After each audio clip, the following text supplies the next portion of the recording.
Primero, ya sé que me van a decir que no haga esto con un programa de computadora, pero es que ahora no tengo acceso a una cámara. Segundo, odiar a un grupo de personas por ser negro, por ser judíos o por ser rico es exactamente lo mismo, es ser un prejuicioso, y odiar cualquier actividad solo por hecho de que genere dividendos es un insulto a todas las personas trabajadoras y honradas y un desincentivo a la productividad y la responsabilidad. Mis críticas van hacia estos puntos. Aumentar impuestos y disminuir fraude fiscal. Es verdad que los ricos no pagan impuestos, pero esto ocurre precisamente porque son ricos. Los ricos por ser ricos pueden contratar abogados y contadores que los ayuden a hacer fraude fiscal, y lo más importante, pueden sobornar a los empleados públicos para no pagarlos. Podemos pretende duplicar el número de auditores y cobradores de impuestos, cosa que solo generará un aumento de los sobornos y la corrupción en el sector de Hacienda, incluso si de alguna forma lograra hacer que estas personas y empresas paguen más impuestos. Todo lo que tendrían que hacer es irse a Portugal, a Andorra o Francia. Si se estudiara la curva de la FER se darían cuenta que bajar los impuestos y simplificar el sistema de pago hace que se aumente la recaudación, no solo eso, sino que aumenta la inversión extranjera y abarata el costo de la vida. La seguridad social, que es un sistema totalmente insostenible y que será privatizado solo por su característica de insostenibilidad, no podrá ser aumentada y mejorada bajo el gobierno de Podemos. Por lo comentado en la primera parte, pretenden aumentar el gasto público, duplicar el tamaño del gobierno y exiliar a las empresas productivas del país, con lo cual todo lo que provocarán será un déficit fiscal que claro que impactará en la seguridad social. Incremento del salario mínimo. Es un cinismo hablar de que el problema es un salario mínimo muy elevado cuando 3/4 partes de la factura de energía, combustible, alimentos y artículos de primera necesidad en España son impuestos.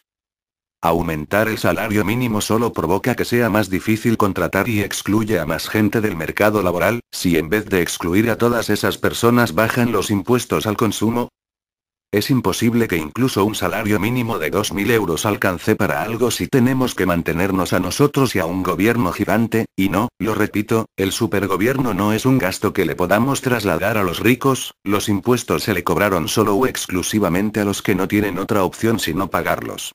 Los suizos no tienen ni quieren un salario mínimo y ganan más que todos en Europa. Políticas de incentivación para salir de la crisis. Es falso como usted afirma que en la crisis de los 30 se haya salido aumentando el gasto público. De esas crisis no se salió sino hasta terminó la Segunda Guerra Mundial. Se logró bajar el desempleo, es verdad, pero enviando a todos los hombres a morir en los campos de Europa. En el interior de los países aún había escasez de alimentos, salarios bajos y miseria generalizada. La crisis del 21 fue superada sin intervención alguna, con deflación y bajos impuestos. Suiza ha permitido trabajar la deflación y de por sí tiene bajos impuestos. Ahora tienen un 3% de desempleo. El estado de Texas, que también bajó sus impuestos, ya vivió una recuperación, mientras el estado de California, quien subió sus impuestos, aún tiene altas tasas de desempleo. Japón, quien tienen deflación pero altas tasas de impuestos y un número grande de empresas rescatadas, no logra salir de su crisis. Auditoría de la deuda. Aunque estoy de acuerdo con dejar de pagar la deuda de los bancos, capitalismo es pérdida y ganancia, no ganancia, ganancia, ganancia, y cuando pierdo el gobierno me rescata. Eso solo incentiva la incompetencia y agrava la crisis. No tienen sentido quitarle a los contribuyentes el gasto de pagar la deuda privada para aumentarles todos los demás gastos. Control público de los sectores estratégicos. Usted dice que el sector financiero y energético son demasiado importante para dejarlos en manos de los empresarios y que le hace pensar que está bien dejarlos en manos de los políticos. Los llamados sectores estratégicos son los más gravados con impuestos y a la vez los más subsidios o privilegiados si prefiere. Es una estupidez subsidiar a una empresa para que baje sus precios y a la vez aumentarle los impuestos a la empresa y a los consumidores de sus servicios. Los sectores estratégicos de España son ineficientes porque tienen subsidios que los vuelven parásitos y son costosos porque sus facturas tienen cantidades ridículas de impuestos. Una serie de nacionalizaciones solo son ataques contra la propiedad privada que alertaran al resto de empresarios grandes y pequeños, que España no es un buen lugar para invertir. Y esto me hace ir al siguiente punto. Pseudo-patriotismo. Usted se dice un patriota, pero su política económica a los únicos que beneficiaría serían a Portugal y a Francia, como la política económica de Venezuela beneficia a Colombia y Panamá, sin mencionar que echaría a una gran cantidad de empresas nacionales. Señor Pablo Iglesias, usted es como los nazis que confundieron nacionalismo con el odio al resto de las naciones. Patriotismo no es el odio a todo lo que no sea público. Usted dice odiar a los monopolios, pero quiere crear un monopolio de lo público justificándose únicamente que la empresa privada produce beneficios. Si cuando uno hace las cosas bien uno recibe beneficios, si la gente no puede pagar una sanidad y educación privada, ¿qué le hace pensar que van a poder pagar una sanidad y educación pública más toda la burocracia para mantenerla? Privilegios administrativos. Es verdad que la mayoría de los grandes negocios y fortunas se hacen a través de la otorgación de privilegios, pero es que estamos hablando de la economía más controlada y con más impuestos de Europa. Todo lo que se hace en España necesita un permiso del gobierno y el gobierno tiene unos poderes para privilegiar empresas y atacar otras que lo vuelven una herramienta perfecta de corrupción. Todos los monopolios privados son mantenidos por el Estado y la única forma de evitar eso es derogando leyes y aumentando la libertad para invertir. ¿Cómo va a competir cualquier empresa si tienen que invertir en innovación, pagarle al gobierno, e invertir en trámites de permisos y licencias? Permisos y licencia que con bastante claridad se pueden ver que no protegen al ciudadano común de nada, y no me van a convencer que la solución son más permisos, licencias e impuestos. Banco Central Europeo. Su propuesta de hacer presión para que el Banco Central imponga políticas keynesianas de expansión del gasto, aparte de ser una irónica copia de la filosofía del FMI, no cuenta con respaldo práctico porque no hay pruebas de que una economía haya salido de una crisis con inflación y gasto público. Pablo Iglesias dice que el Banco Central se debería parecer a la Reserva Federal, cuando Estados Unidos no ha logrado bajar su desempleo ni aumentar su crecimiento, en cambio Suiza sí.